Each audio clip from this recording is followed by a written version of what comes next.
एक बार एक सुनसान जंगल में एक राजा पानी के लिए भटक रहा था। उस सुनसान जंगल में उसे एक लकड़हारा मिला। उसने पानी का लोटा राजा को दिया। वह राजा पानी पीकर बोला, हे पानी पिलाने वाले, किसी दिन मेरी राजधानी में अवश्य आना, मैं तुम्हें पुरस्कार दूंगा। लकड़हारे ने कहा, बहुत अच्छा। इस घटना को काफी समय व्यतीत हो गया।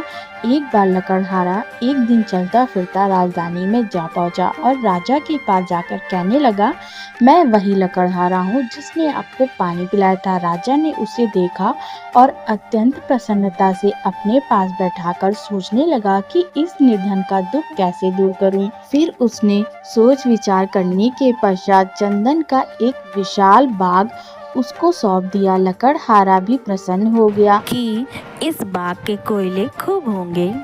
जीवन कट जाएगा। यह सोचकर लकड़हारा प्रतिदिन चंदन काट काट कर कोयले बनाने लगा और उन्हें बेचकर अपना पेट पालने लगा। थोड़े समय में ही चंदन का सुंदर उद्यान बगीचा एक वीराना बन गया, जिसमें स्थान स्थान पर कोयले के ढेर लगे थे।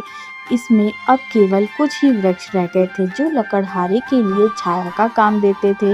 राजा का एक दिन यूं ही विचार आया, चलो तनिक लकड़हारे का हाल देख आएं। चंदन के उद्यान का भ्रमण भी हो जाएगा। यह सोचकर राजा चंदन के उद्यान की ओर जा निकला। उसने दूर से उद्यान से धुआं उठते देखा।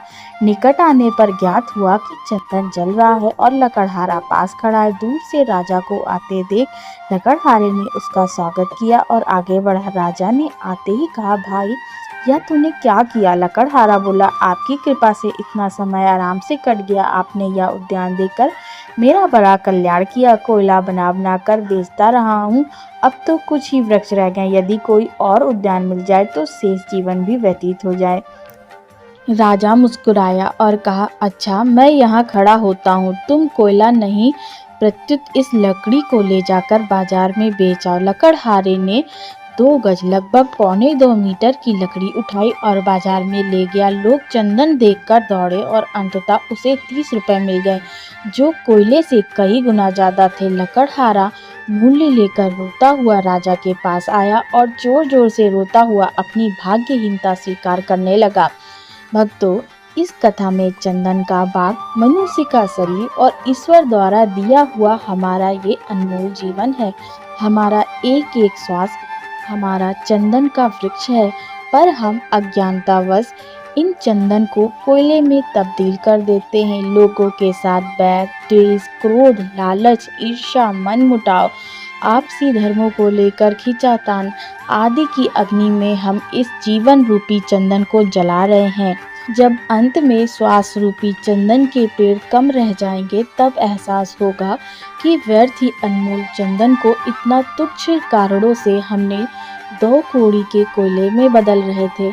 पर अभी भी देर नहीं हुई है। हमारे पास जो भी चंदन के पेड़ बचे हैं, उन्हीं से नए पेड़ बना सकते हैं। आशा है आपको ये वीडियो पसंद आई होगी। अगर वीडियो पसंद आई हो तो मेरी वीडियो को लाइक कर दें और अगर मेरे चैनल पर नए आए हैं तो चैनल को सब्सक्राइब कर दें। जय श्री कृष्ण।